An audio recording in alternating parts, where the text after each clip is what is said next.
Gather round the campfire, friends. I've got a doozy of a tragic tale here. It's the deeply bizarre case of Otto Warmbier's nightmarish vacation into the dark heart of North Korea. Otto was an all-American college kid, athletically built, smart, and likable. Your classic overachieving scholar type, aiming for early graduation. Otto had been grinding away at his intense economics courses non-stop for months until winter break finally comes around during his junior year at the prestigious University of Virginia. Otto's in need of some legit R&R after drowning himself in dense textbooks and lectures all season long. Yet, rather than Cabo with the rowdy bros, or family time back in Cincinnati, young Otto sets his sights on the world's most bizarrely secretive and restrictive nation for his holidays. I'm talking North Korea, the Democratic People's Republic of Korea, as the dictators in charge prefer it deemed. Not exactly every millennial college kid's dream destination spot, right? Most sane people avoid that isolated republic like the plague, but Otto? He's determined to pierce through their iron curtain of secrecy and experience the existence of North Korea firsthand. Arriving into China already halfway into December 2021, Otto links up with a crew of backpackers around his same age. They're a mixed batch of Canadians, Brits, Australians, all excited for some off-the-beaten-path adventures. They set forth together by train to North Korea on an extended 5-day group excursion package. Their whirlwind tourist itinerary promises colorful sights never before glimpsed by their young eyes,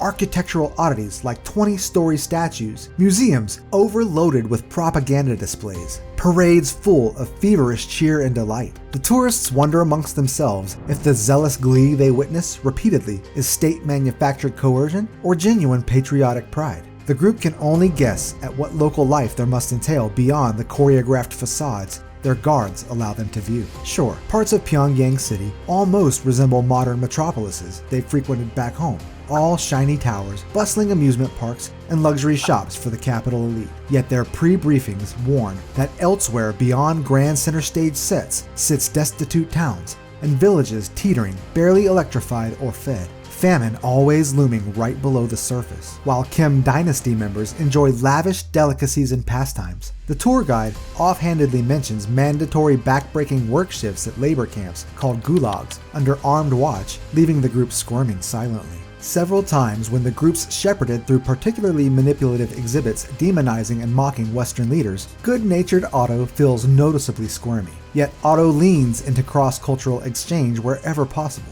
At one point, he breaks off from the pack to play about merrily hurling snowballs with local schoolchildren before frantic guides intervene, scolding the children harshly in Korean and herding them away. New Year's Eve arrives, and their privileged status permits our crew to drink at hotels, while common North Korean subjects could only dream of entering there. That final celebratory night, most of the crew parties hard, but sensible Otto retires early to his shared hotel room, bidding Danny, his travel roommate, farewell till dawn. The next morning, the entire entourage, including Danny and Otto, line up orderly for airport security processing, homebound at last. Danny glimpses airport guards scrutinizing every inch of Otto's passport pages, peculiarly, murmuring cryptically amongst themselves while holding up the line. Before he can ponder further, chaotic action hijacks the scene. Two stern, uniformed soldiers march up, tapping Otto's shoulder, and beckon him to follow through ominous, unmarked doors. Just like that, Otto disappears into shrouded halls without chance for farewell or explanation. That day, their entire tour group departed North Korea, less one member, and Danny never ever laid eyes on Otto Warmbier's familiar face again. Panic spreads like wildfire within the U.S. diplomatic chambers once Danny reports this bizarre security incident and vanishing of his roommate. Nevertheless, North Korea outright stonewalls all official inquiries from the American embassy demanding Otto's whereabouts. Dozens of urgent pleas and petitions are filed, yet Pyongyang officials flat out ignore everything, acting utterly oblivious. 7 odd weeks of maddening silence persists on their end. Until out of the blue, one March morning, North Korea's News Central randomly releases video footage of foreign detainee Otto Warmbier, but portraying an entirely unrecognizable version from the wholesome boy the tour group last saw. Sullen face with deadened gaze in an eerie courtroom setting. Jittery Otto mumbles a tearfully written admission statement, owning up to hostile crimes against the supposedly glorious regime, begging forgiveness in return for mercy. This pitiful confession shows a shockingly rapid decline no one saw coming. Even more mysteriously, another 30 long days pass without any updates. Then breaking news arrives that North Korea has openly sentenced college student Otto Warmbier to 15 grueling years at one of the manual labor camps for attempting to undermine the regime. The alleged charges state that whilst recklessly intoxicated on hotel premises, hostile American Otto deliberately tore down a wall propaganda banner. Then, Pyongyang officials further publicly accused shamed enemy Otto of planning to secretly sell this relic on the black market back home. Otto's vacant stare sparked unease amongst everyone back home. No visible remnants linger of the promising young man who dared adventure into the heart of darkness just before New Year's. That unsettling footage was the last time any outsider laid eyes directly on Otto Warmbier. For the next 17 grueling months, Otto was trapped inside a maximum security North Korean re-education camp until one random summer morning, 3 years later, the White House receives an urgent notice. North Korea has granted Otto an immediate release on humanitarian pardon grounds straight into U.S. custody. Yet rather than a freed hostage walking himself across the airport tarmac into his ecstatic parents' arms, instead is a stretcher lifted from a medical plane and rushed into ambulance care. Otto Warmbier's stiff,